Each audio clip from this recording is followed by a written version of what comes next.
봉독하겠습니다. 오늘 함께 은혜 나누실 말씀은 출애굽기 20장 13절입니다.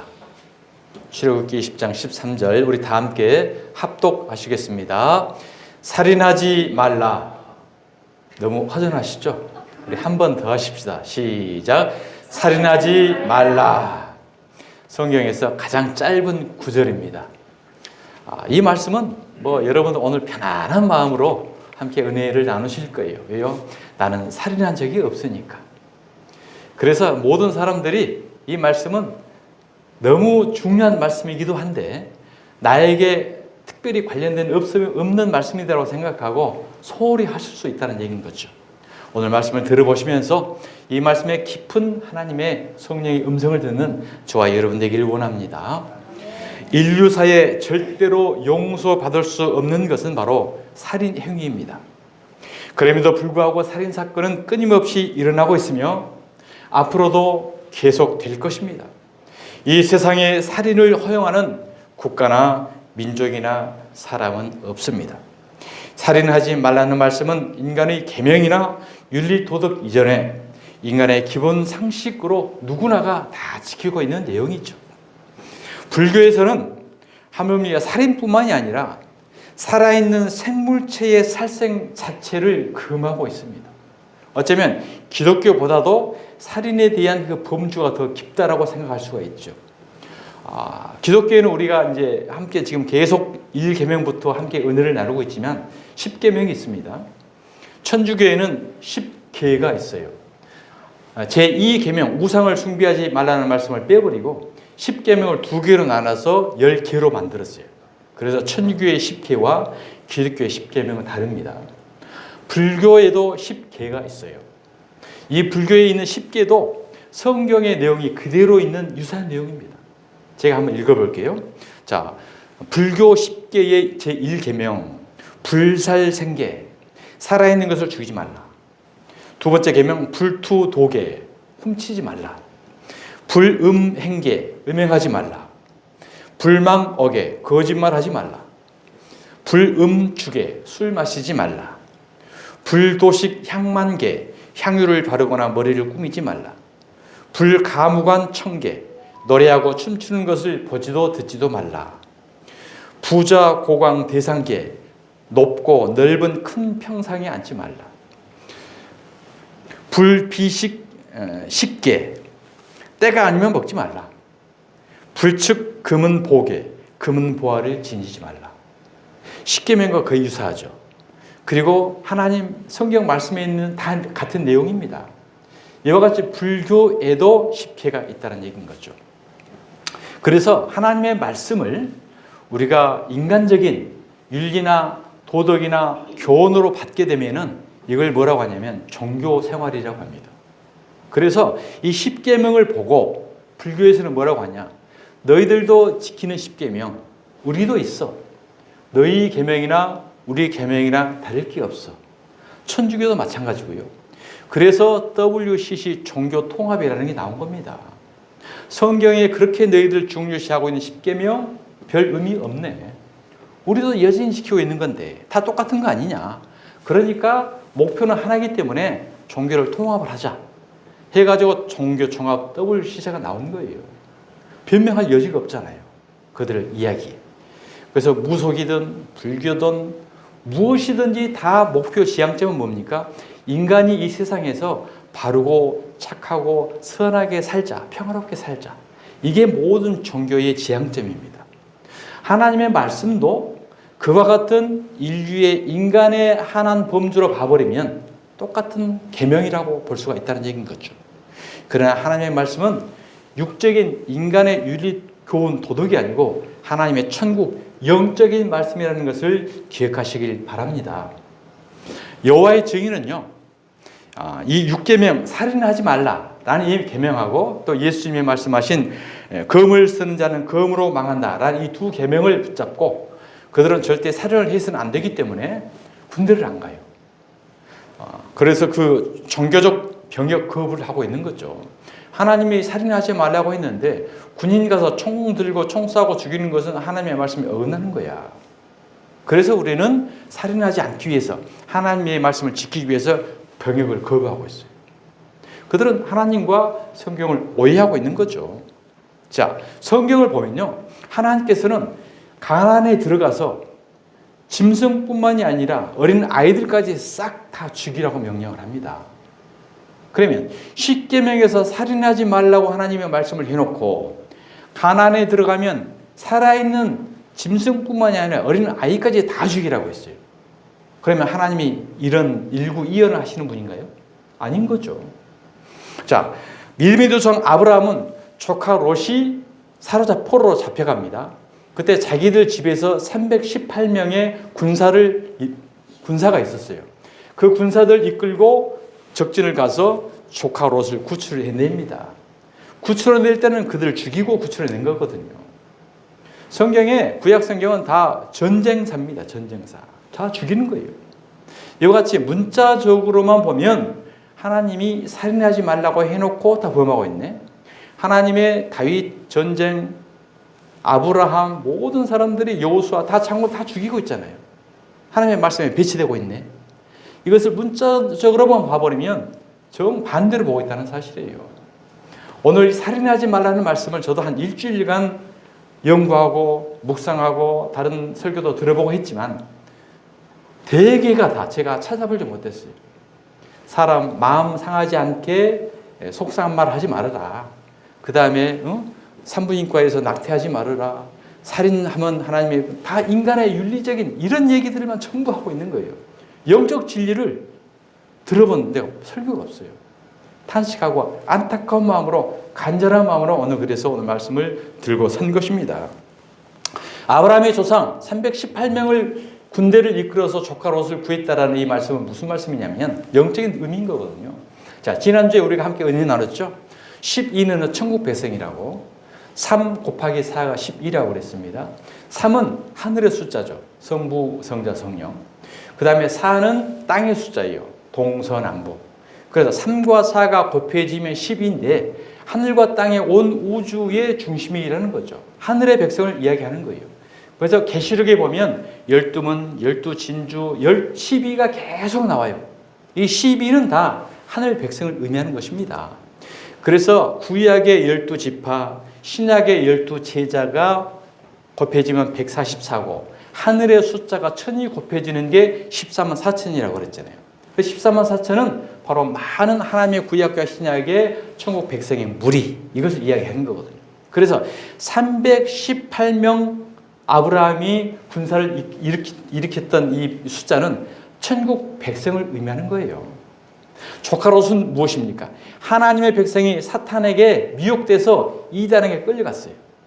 그래서 318명 하나님의 백성들이 가서 그들을 진리의 말씀으로 영적으로 구원해내는 하나님의 영적 진리의 뜻인 것입니다.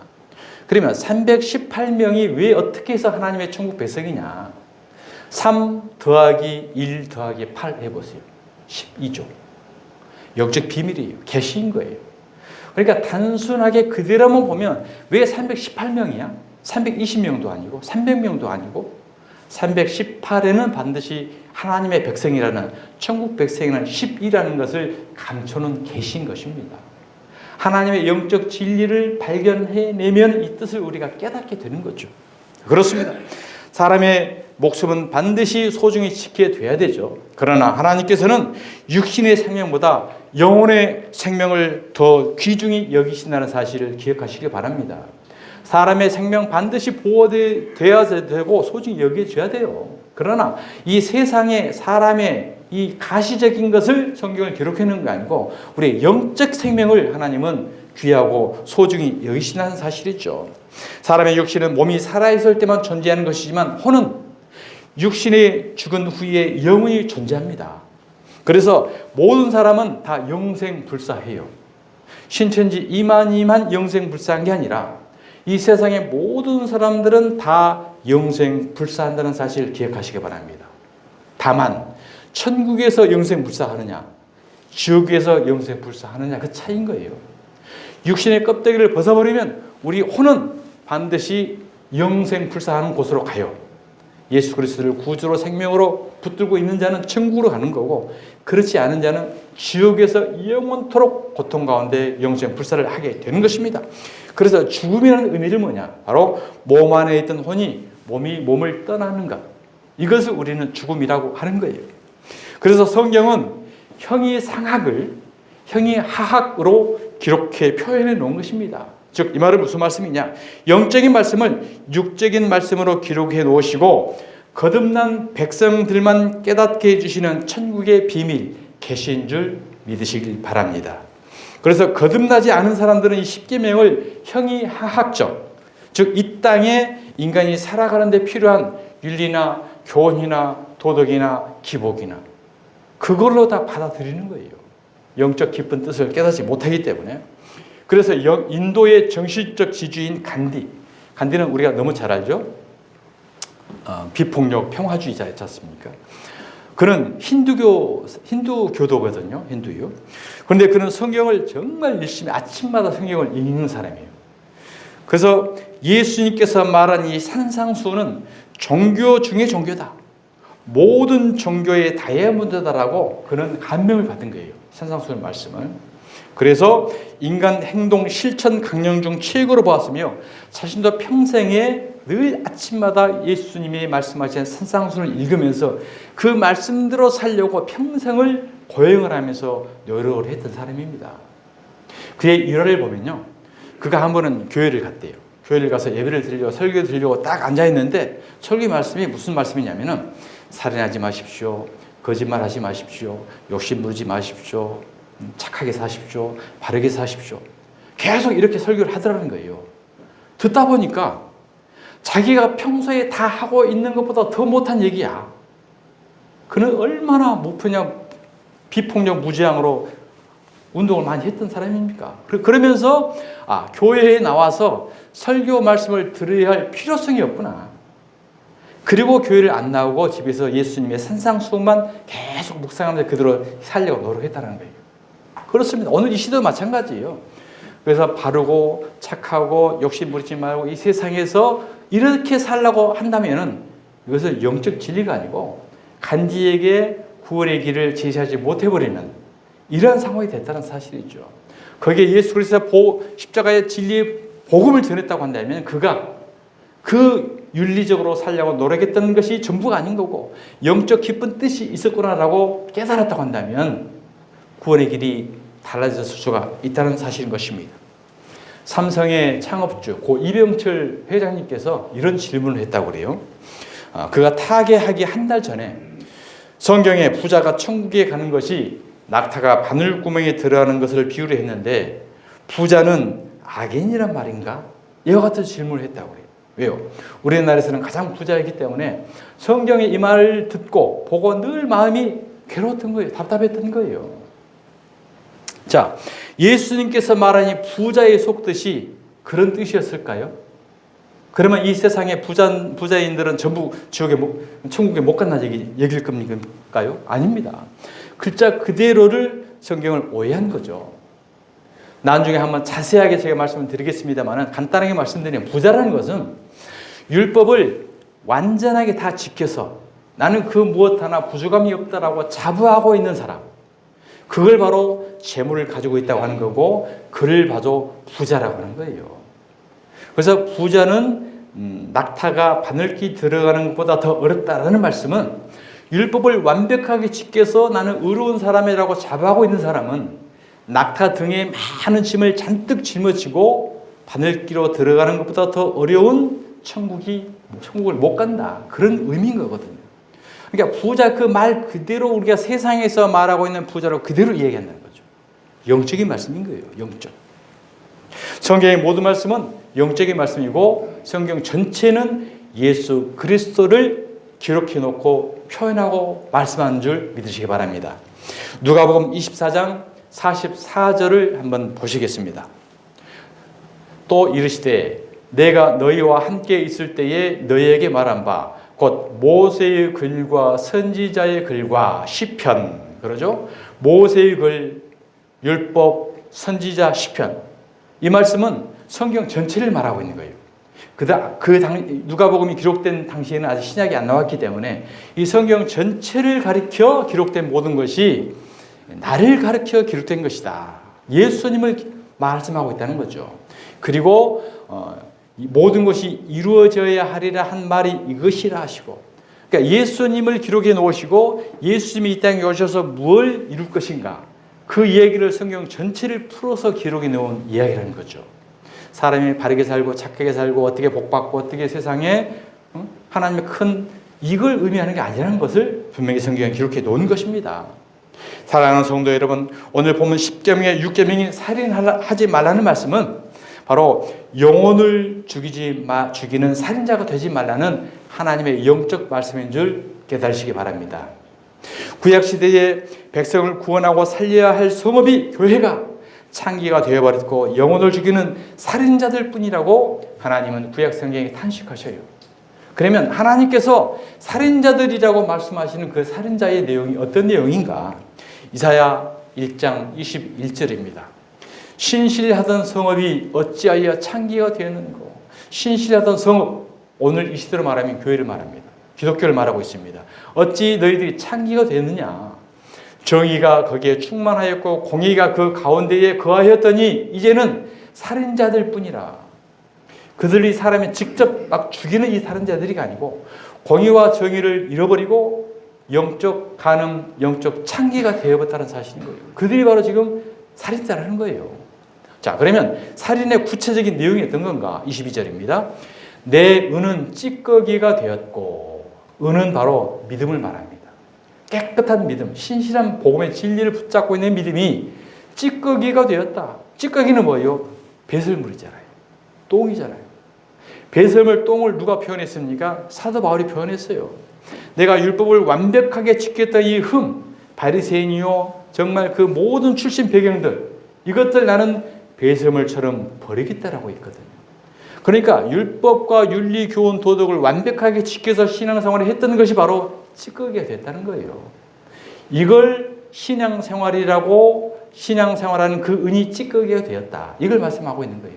자, 그 다음에 내 포도주에는 물이 섞였도다. 물이 섞였도다. 그래서 예수 그리스도의 보혈의 피에다가 물을 섞는 거예요. 그러니까 이것은 하나님의 잔과 귀신의 잔을 겸하여 마시는 것이고, 죄의 식탁과 귀신의 식탁을 섞어서 겸하여 섞이는 우상 숭배를 하고 있다는 거예요. 하나님도 섬기고 귀신도 섬기는 짬뽕 신앙, 이것을 지금 이야기하고 있는 거예요. 자, 내 고관들은 패역했다. 고관들은 오늘 이 시대에 누굴 말합니까? 목사들을 말합니다. 교회 종교 지도자들을 말합니다. 내 고관들은 패역하여 도둑과 짝하며, 도둑은 사단 마귀 귀신입니다. 도둑질하고 죽이고 멸망을 시키는 것뿐이요, 내가 온 것은 양으로 생명을 얻게 하고 더 풍성히 얻게 하려는 것이라. 사탄은 도둑이거든요. 그러니까 내 고관들이 도둑과 손을 잡고 무엇을 합니까? 뇌물을 사랑하며. 뇌물은 뭔가 대가를 바라는 거잖아요. 내가 이걸 주고 뭔가를 대가를 바란다. 그러니까 하나님 앞에서 열심히 충성 봉사하고 율법 지키고 해서 하나님으로부터 뭔가를 얻어내려는, 쟁취해내려는, 지금 그걸로 이용을 하고 있는 거예요. 예수 그리스도 십자가를 이용을 해서 자신들의 부귀를 채우려는, 이게 바로 뇌물로 지금 사용하고 있다는 거죠. 뇌물을 구하며 예물을 구하며, 예물과 뇌물로 이들이 지금 부패됐다는 사실이에요. 사랑하는 여러분, 오늘 이 시대 우리가 조용히 한번 되돌아보십시다. 기독교계 정말 초창기 때 배고프고 힘들었을 때는 얼마나 눈물을 흘리면서 마룻바닥에서 무릎 꿇고 기도했지 않습니까? 그런데 지금은 돈이 썩어져 넘쳐납니다. 어디에 쓸 줄을 몰라요. 그래서 어마어마한 성을 짓고 교육관을 짓고 별장을 짓고 많은 지금 이 부패에서 뇌물과 예물을 사랑하는 이 폐역 가운데 지금 우리가 있는 현실을 보고 있는 것입니다. 그들이 해야 할 일은 무엇인가요? 고아를 위하여 신원하지 아니하고 있다는 거예요. 고아를 신원하지 아니한다는 것은 고아를 돌봐야 되는 건데 돌보지 않고 배격했다는 사실이죠. 자, 고아는 뭘 의미하는 건가? 고아는 부모가 없는 어린아이인 거죠. 육신적으로 아버지, 어머니가 없는 배고픈 아이들이 이야기하는 것은 세상적으로 이야기하는 거고, 영적인 고아는 누굴 말하냐면은 애굽에서 바로를 부모로 섬겼던 율법적 어린 신앙, 그걸 기복신앙이에요. 기복신앙. 우리가 처음에는 다 기복신앙, 어린 신앙으로 와요. 내 문제 해결하려고, 육체를 해결하려고, 질병을 해결하려고, 문제를 해결받으려고 어린 아이처럼 그게 울면서 와요. 그러다 그게 해결되고 그 다음에는 이제 하나님의 사람으로 장성돼야 되는데 아직도 애굽 안에서 바로를 통해서 먹고 마시고 있는 신앙, 이게 바로 고아인 거예요. 고아, 바로를 기복신앙을 부모로 섬기던 신앙이 이제는 진리를 깨달은 거예요. 깨닫고 율법적 바로를 옛 부모를 버리고 새로운 부모를 만나야 되는 거예요. 그런데 아직 새로운 부모를 하나님을 만나지 못한 그 상태, 그 상태에게 주어야 될 게 무엇입니까? 먹을 걸 주어야 되잖아요. 이 먹을 게 뭐예요? 복음의 진리의 말씀을 주는 겁니다. 구제라는 것이 쌀 주고 밥 주고가 아니고 하나님의 영적 말씀은 영의 양식을 주는 거거든요. 그러니까 이 방황하고 있는 고아를 생명의 진리 영적 양식을 주어서 5계명의 부모를 공경하라, 하나님을 공경할 수 있도록 진정한 부모를 만날 수 있도록 만들어주는 게 목사들의 의미인 거예요. 그런데 그들이 배교했다는 거죠. 자, 그 다음에 과부의 송사를 수리하지 아니하는도다. 옛날에는 제사장들이 재판까지 다 했거든요. 그러니까 과부의 송사다. 과부가 이혼 지금 소송을 해놨어요.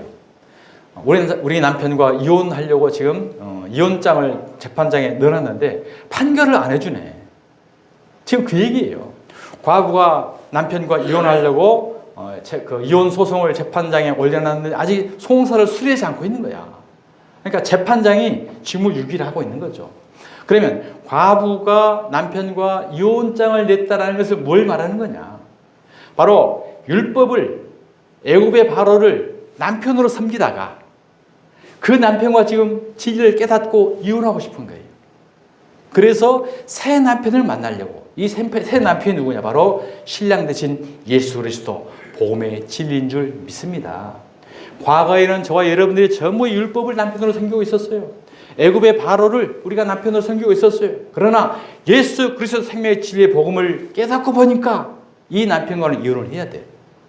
그래서 율법을 철저히 끊고 이혼장을 써줘서 다시는 돌아보지 않도록, 그리고 새로운 남편에게 향할 수 있도록 해주는 게 바로 과부의 송사를 수리해주는 고관들의 임무인 거예요. 목사의 임무인 거예요. 오늘 이 시대 목사들도 과거의 율법의 바로에 섬기고 남편으로 섬기고 부모로 섬기고 이것을 철저히 끊어주고 하나님 부모 예수 그리스도의 신랑으로 다 바꿔주고 옮겨주고 영적 진리로 인도해 주는 것이 고관들, 이 시대의 목사들의 사명인 줄 믿으시기 바랍니다. 그런데 지금 되돌아보면 그런가요? 여전히 옛날 남편, 옛날 부모에서 엎드려서 그걸 빌어서 잘 먹고 잘 살게 해주려고 지금 그러고 있잖아요. 이것이 바로 살인하는 행위라는 거예요. 비진리, 쓰레기를 계속 먹여줘서 부모를 못 만나게 하고 새로운 예수 신랑을 못 만나게 하고 있는 이 자체가 영적으로 죽이는 거기 때문에 그 살인 행위를 하지 말라라고 오늘 저와 여러분에게 이 시대의 기독교에게 하나님은 말씀하시는 줄 깨달으시길 바랍니다. 고아는 바로 과부, 저와 여러분이 고아와 과부인 거예요. 그래서 우리는 영적 부모인 하나님께로 늘 찾아와야 되는 거고 우리의 신랑 되신 예수님을 붙잡고 의지해야만이 우리는 저 영원한 천국으로 향하게 되는 줄 믿으시길 바랍니다. 예수님께서 예루살렘에서 소, 양, 비둘기 파는 자들을 채찍을 휘두르면서 다 쫓고 분노를 하셨던 내용이 나오죠. 요한복음 2장 14절을 보시겠습니다.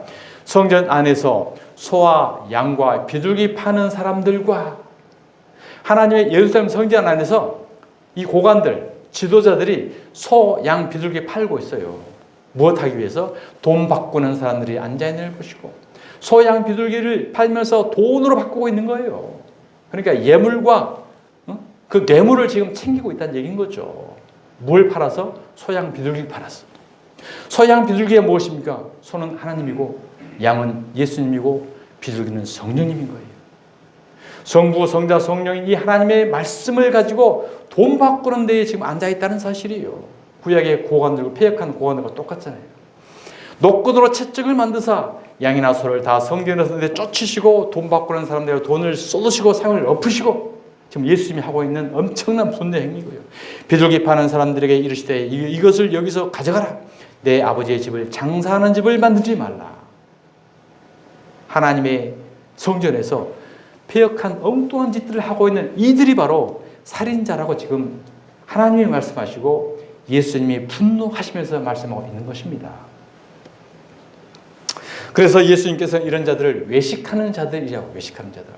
겉으로는 근엄하게 가운 입고 종교적 제사를 잘 드리는 것 같아요. 그런데 속으로는 저짓들을 하고 있다는 사실이죠. 그래서 서기관과 바리새인들을 예수님께서는 외식하는 서기관과 바리새인들이라고 그들을 독사의 자식들이라고 분노하고 진노하십니다. 마태복음 23장 13절을 보시겠습니다. 예수께서 대답하여 이르시되 화 있을진저, 예수께서 대답하여 마태복음 23장 13절 자, 요한복음 2장 19절을 보시면, 그래서 예수님께서 이 성전을 헐고 이 지금 너희들이 하고 있는 예루살렘 성전은 가짜야. 헐어야 돼. 없애야 돼.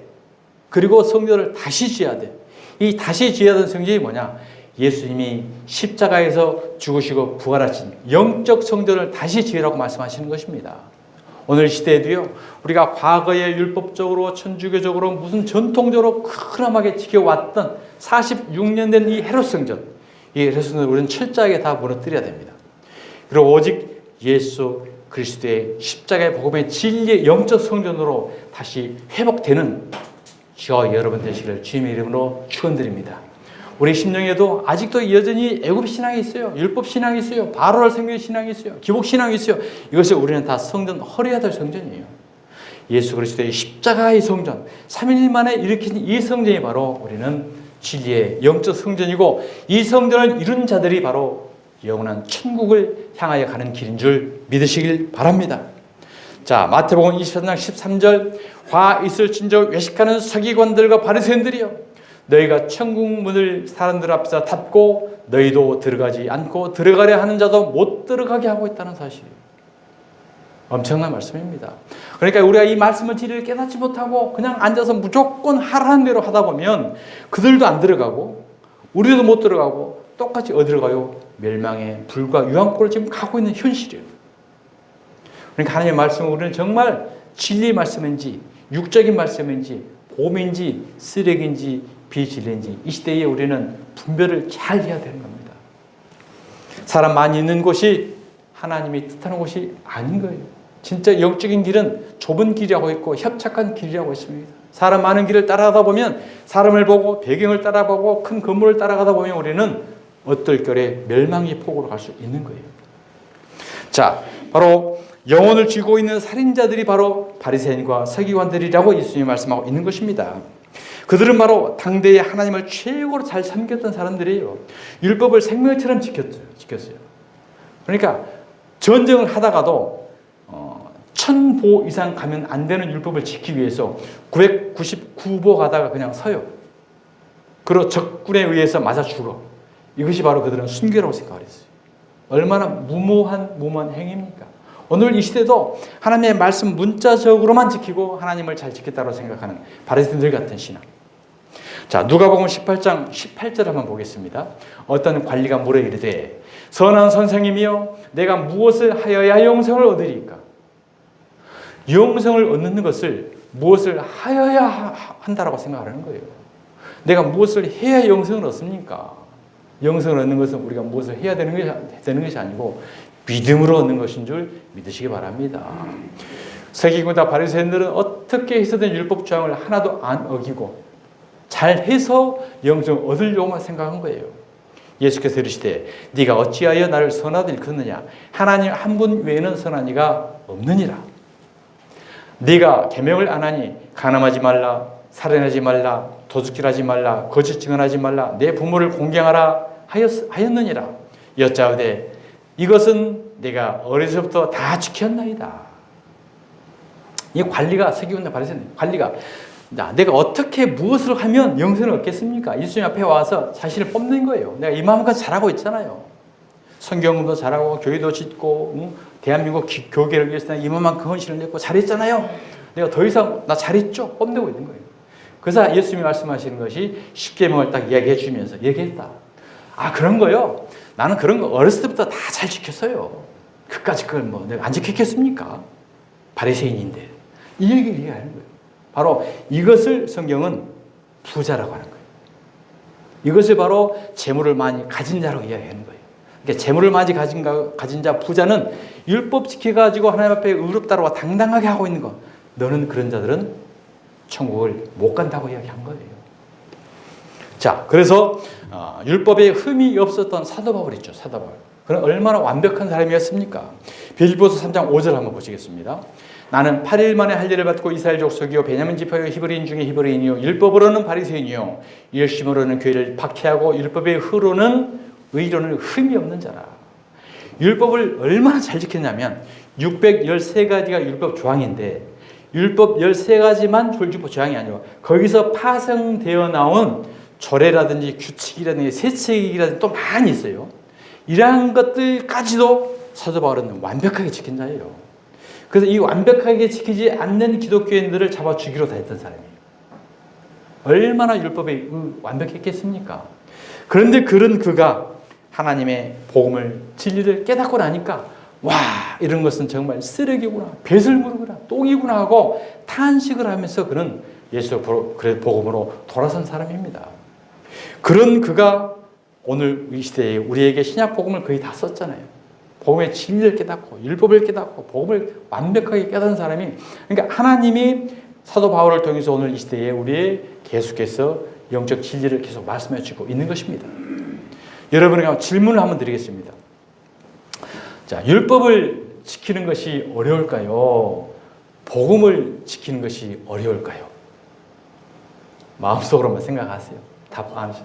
네? 율법? 1번은 율법, 2번은 복음. 그래요. 율법도 지키기 어렵고 복음도 지키기 어렵습니다. 뭐가 더 어렵냐면 복음 지키기가 더 어려운 거예요. 자, 마태복음 5장 21절 한번 보겠습니다. 옛사람에게 말한 바 살인하지 말라. 누구든지 살인하면 심판을 받게 되리라 하였다는 것을 너희가 들었으나, 이건 구약 율법이에요. 예수님께서 복음을 말하는 거예요.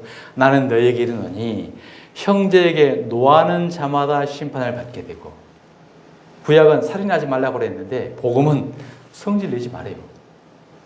형제에 대하여 라가라 하는 자, 라가라는 이 바보 멍충이야, 등신아, 욕도 하지 말래요. 그 다음에 공회에 잡혀가게 되고 미련한 놈이라 하는 자는 지옥불에 들어가게 되리라. 그러니까 성질내도 바보라고 욕해도 미련하다고 해도 어디 간다고요? 지옥불에 들어간다. 그러면은 구약 율법은 행동으로만 지키면 돼요. 행동으로 안 걸리면 괜찮아요. 근데 복음은 마음으로까지 다 지켜야 돼. 어떤 게 더 어려워요? 다 어렵죠? 다 어렵죠. 그 무엇 하나 우리는 지켜가지고 의로워질 수 있는 게 0.1%도 없다는 거예요. 이것을 깨달으라고 하나님의 말씀을 주시는 것이고 율법을 우리에게 주신 거예요. 그런데 바리새인들은 지켜가지고 의로워지는 거 목에 뻣뻣하게 나오잖아요. 이들이 바로 독사의 자식들이라고 예수님은 저주해버린 거예요. 그래서 오늘 이 시대에 우리가 어떻게 해도 하나님의 말씀대로 살아야 돼요? 안 살아야 돼요? 답을 못 하시네요. 하나님의 말씀대로 살면 안 돼요. 하나님의 말씀대로 나는 살 수 없어요. 하나님의 말씀을 하나도 나는 지킬 수 없어요. 마음으로조차도 내가 이렇게 죄짓고 사네요. 나는 껍데기예요. 가식이에요. 이와 같이 고백을 하면서 예수 그리스도 십자가를 붙드는 것이 복음이고 신앙인 줄 믿습니다. 지금까지 우리가 열심히 지켰다고 자부했던 것들 가만히 보면요, 그 속에 내 의의가 이만큼 있잖아요. 그리고 또 대가가 있잖아요. 이만큼 했으니까 하나님 해줘야 돼. 다 우리의 목적이 내가 있는 거예요. 그 양심의 그조차도 예수님의 복음의 거울로 비춰보니까 다 지옥과 죄잖아요. 결국 우리가 어떻게 돼요? 항복을 해야 되는 항복. 주여, 이 죄인입니다.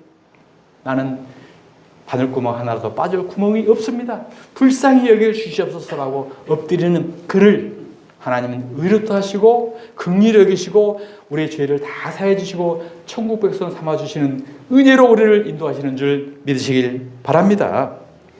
계시록 21장 8절입니다. 두려워하는 자들과 믿지 않는 자들과 흉악한 자들과 살인자들과 음행하는 자들과 점술가들과 우상숭배자들과 거짓말하는 모든 자들은 우리는 저 안에 다 들어가잖아요. 저와 여러분 모든 자들은 불과 유황으로 타는 못에 던져지리니 이것이 둘째 사망이라. 이 말씀을 듣고 나니까 여러분 어떤 생각이 드세요? 절망의 생각이 들죠. 야, 도저히 나는 그동안 내가 살아왔던 게 참 부끄럽구나. 그래서 마태복음 5장 26절을 한번 보십시다. 내가 진실로 내게 이르노니 네가 한 푼이라도 남김이 없이 다 갚기 전에는 결코 거기서 나오지 못하리라. 여러분들 이 말씀을 어떤 말씀을 받았어요? 와, 그동안에 외상값 못 갚으면 천국 못 가네. 남한테 돈 빌리고 돈 안 갚으면 천국 못 가는구나. 이렇게 생각을 했잖아요. 한 푼이라도 갚아야 되니까. 싹 우리는 빚 청산을 해야 천국 가네. 그 말씀은 아니에요. 한 푼이라는 것은 율법이든 복음이든 양심이든 행동이든 그 무엇 하나라도 우리가 깨끗하게 해결되지 못하면 불과 유황으로 타는 지옥에서 못 나온다는 거예요. 못 나온다는 거예요. 두렵지 않습니까? 야고보서 2장 10절을 보겠습니다. 누구든지 온 율법을 지키다가 그 하나를 범하면, 이것이 한 푼이에요. 한 푼. 하나를 범하면 모두 범한 자가 되나니. 율법을 모두 범하면 우리가 갈 목표는 어디입니까? 불과 유황으로 타는 못이잖아요. 성경에는 율법을 행하는 자라야 의인이라고 또 말씀을 합니다. 자, 로마서 2장 13절을 보겠습니다. 하나님 앞에서는 율법을 듣는 자가 의인이 아니에요. 오직 율법을 행하는 자라야 의롭다 하심을 얻으리니. 그러죠. 율법을 행해야 된다는 것은 100% 행해야 돼요. 99.99% 섬기다가 0.001%만 못 지켜도 다 못 지킨 게 된다고 했잖아요. 야고보서 2장 10절에. 그러니까 율법을 행해야 의롭다라는 것은 율법을 완벽하게 지키는 자라만 의로운 자다. 이것을 성경은 확정 판결을 지은 거예요. 자, 그러면 결론입니다. 그러면 오늘 이 시대에 율법을 의롭게 지켜서 천국 갈 자가 누가 있냐? 탄식이 나와야 돼요. 누구겠어요? 바로 그는 예수 그리스도인 줄 믿으시기 바랍니다. 이 율법을 완벽하게 지켜서 의로울 수 있는 분은 바로 예수 그리스도 한 분밖에 없어요. 그분이 십자가에 달려 돌아가시면서 율법을 완벽하게 다 지키고 의로움을 완전히 이루신 거예요. 그래서 우리는 그분과 하나 되었을 때 우리도 율법을 완전하게 지키는 자라고 간주해야 된다는 거예요. 이것이 바로 믿음이고 신앙이고 복음인 줄 믿으시기 바랍니다. 나는 그 무엇 하나 지킬 수 없는데 예수님이 십자가에 달려 죽어주셨구나. 율법을 완전하게 이루어주셨구나. 그래서 그 십자가 복음을 믿고 받아들이고 내가 예수와 하나가 돼서 예수님이 십자가에 죽을 때 나도 같이 죽은 걸로 간주해 주는 거. 이것을 우리는 믿고 가는 거예요. 사도 바울은 예수 믿는 자를 핍박했던 자들이잖아요. 그런데 그가 어떤 고백을 하냐. 자기는 의로운 자라고 고백을 해요. 자, 로마서 7장 24절 사도 바울의 고백을 한번 보겠습니다. 오라 나는 곤고한 사람이로다. 이 사망의 몸에서 누가 나를 건져내랴. 율법을 완벽하게 흠없게 지켰던 그가 탄식을 하고 복음을 깨닫고 율법을 깨닫게 보니까 이 고백을 하는 거예요. 우리도 이 고백이 나와야 돼요. 오라 나는 곤고한 사람이다. 이 불과 유황으로 타는 못에서 누가 나를 건져내 주랴. 그리고 그 누가가 누굽니까? 바로 예수 그리스도께로 가는 겁니다. 그래서 율법은 예수 그리스도의 십자가로 안내하는 몽학 선생의 역할을 하는 거예요. 자, 빌립보서 2장 6절입니다.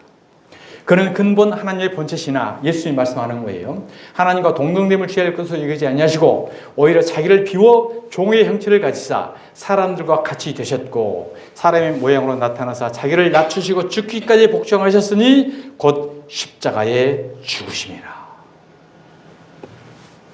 마태복음 5장 17절입니다. 내가 율법이나 선지자를 폐해로운 줄로 생각하지 말라. 폐해로운 것이 아니라 완전하게 하려 함이라.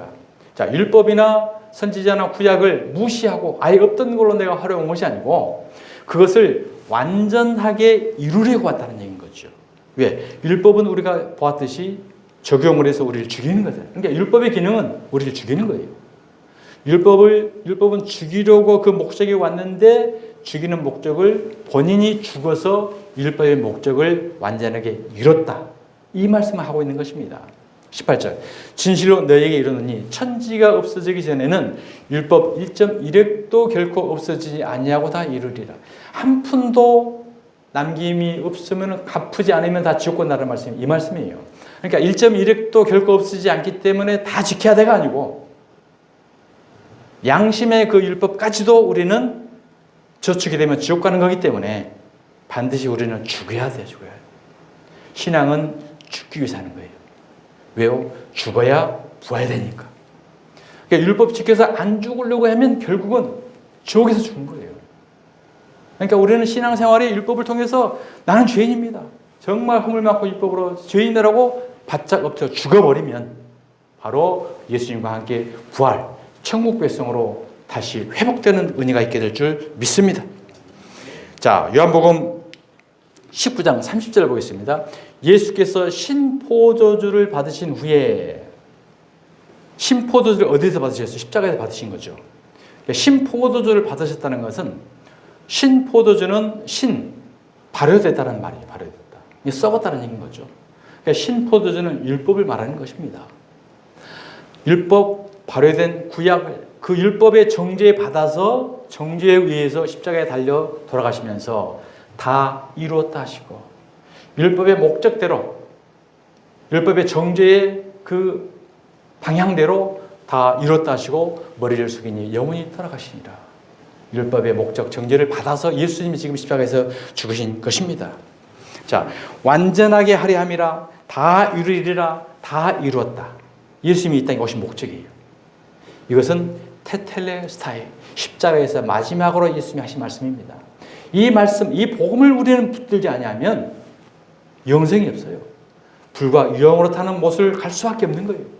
그러니까 모든 예배와 모든 설교의 귀결, 목표점은 바로 예수 그리스도의 십자가로 안내해야 되는 게 예배고 설교인 줄 믿으시기 바랍니다. 예배 들으시면서 설교 들으시면서 예수 그리스도 십자가로 이끌어주지 아니하면 우리는 여전히 잘못된 예배를 드리고 있는 거예요. 세상에 율법을 지켜서 의리를 줄 수 있는 사람 단 한 사람도 없습니다. 오직 점 없고 흠 없는 어린 양 되신 예수 그리스도께서 율법의 정죄를 받으시고 십자가에 올라가 저주를 받아 죽으심으로 율법을 이루어 폐하신 것입니다. 그리고 3일 만에 부활하심으로 속죄를 이루시고 율법을 완성하셨습니다. 십자가에서 율법의 폐하심과 완성함이 이루어진 거예요. 예수 그리스도는 십자가에서 정죄와 속죄를 이루심으로 율법의 의를 다 이루셨습니다. 이것이 바로 하나님의 행하심입니다.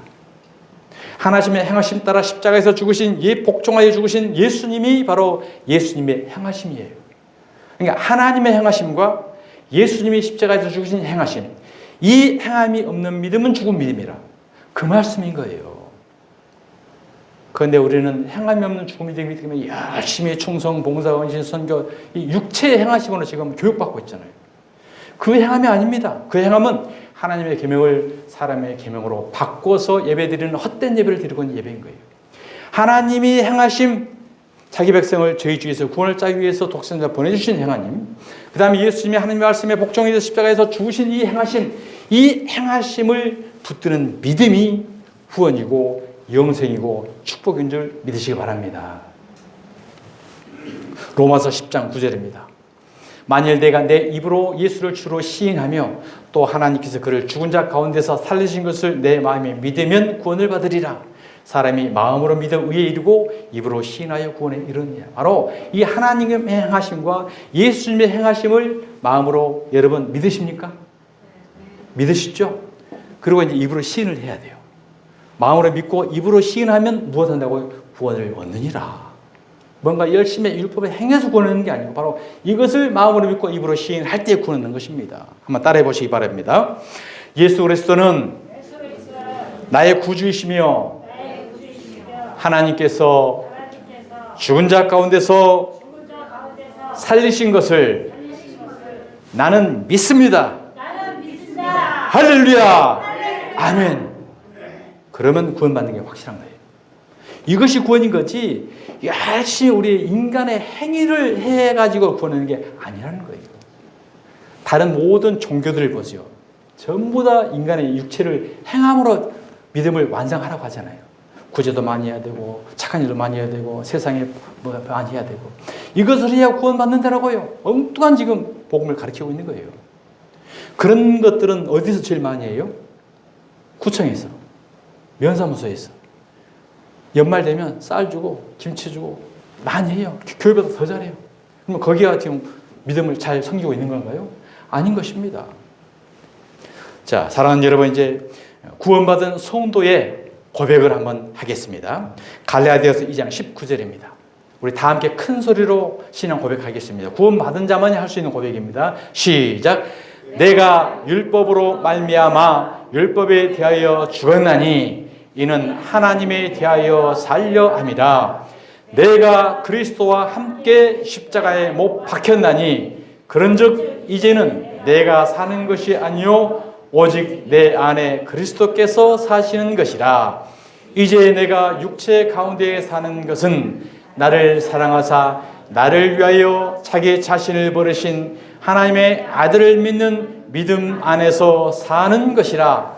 내가 하나님의 은혜를 피하지 아니하노니 만일 의롭게 되는 것이 율법으로 말미암으면 그리스도께서 헛되이 죽으셨느니라. 아멘.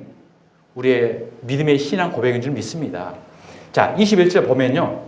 하나님의 은혜를 피하지 아니하노니 만일 의롭게 된 것이, 우리가 구원을 얻는 것이 율법을 행해서 받는 것이라고 한다면 그것이 무엇이라고 한다고요? 그리스도의 십자가를 헛되이 맞는다는 거예요. 얼마나 무서운 대치예요. 우리는 열심히 뭔가를 행해야만 하나님이 기뻐하는 줄 알았잖아요.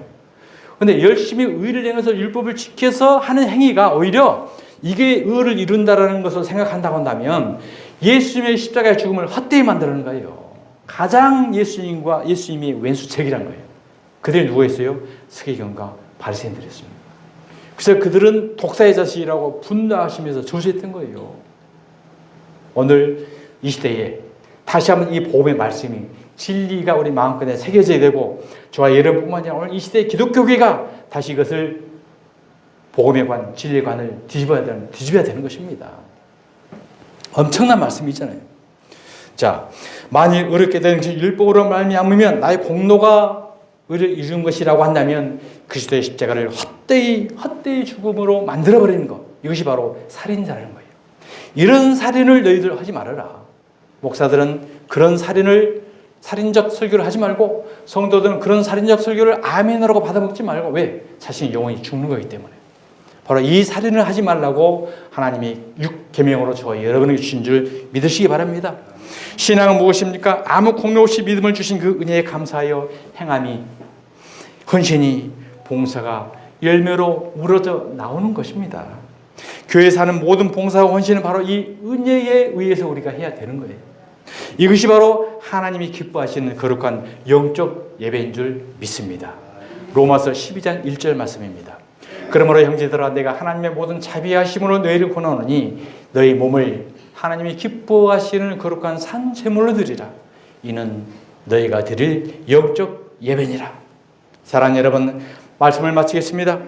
예수 그리스도와 함께 십자가에 죽었다라고 우리가 고백할 수 있는 것이 바로 우리는 이 복음의 진리를 깨달은 것이고, 그렇기 때문에 나는 이제 의로운 자가 아니고 내 속에 예수 그리스도께서 사시는 것이고, 이것이 바로 내가 성전을 이루는 것이고, 성전을 더럽히지 않는 것이 뭔가 율법 보고 진리를 행해서가 아니고 나는 죄인입니다. 참으로 믿음을 맡지 못한 하나님의 은혜가 아니고서는 아무것도 할 수 없는 자라고 고백하면서 오직 내 안에 예수 그리스도께서만, 성령님께서만이 행할 수 있는 그런 자로 우리가 내어드리는 것, 그것이 바로 성전이고 천국을 이루는 은혜의 길인 줄 믿습니다.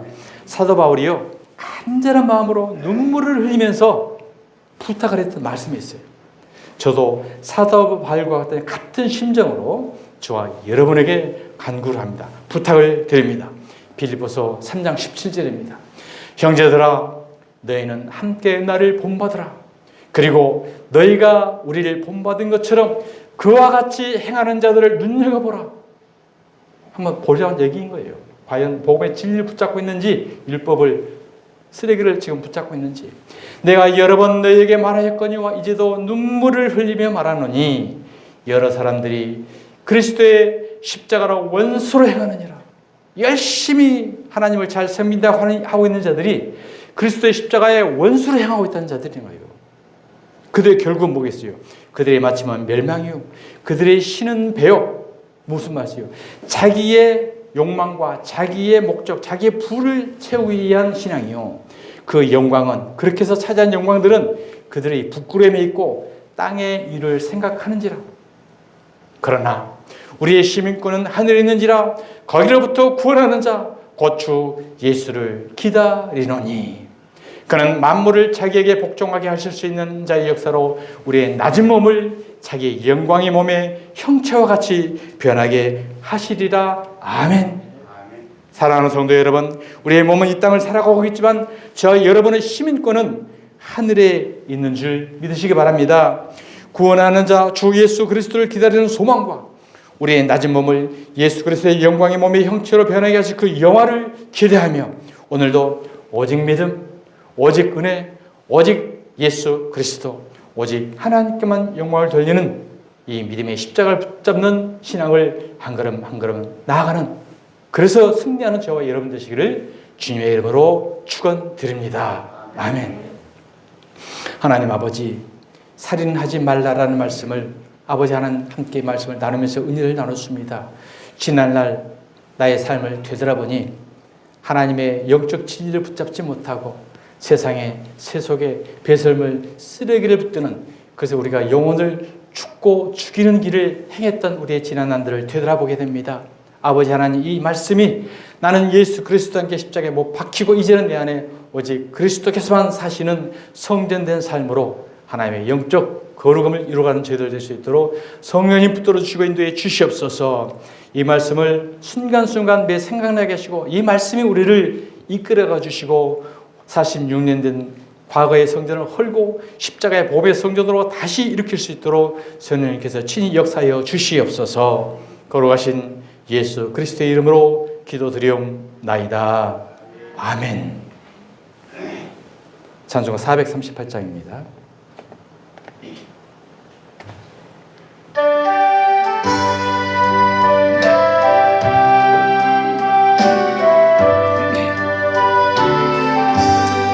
내 영혼이 은총 입어 중한 죄짐 벗고 보니 슬픔 많은 이 세상도 천국으로 화하도다.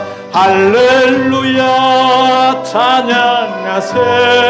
내 모든 죄 사함 받고 주 예수와 동행하니 그 어디나 하늘나라 주의 얼굴 뵙기 전에 멀리 뵈던 하늘나라 내 마음속에 이루어지니 날로 날로 가깝도다. 할렐루야.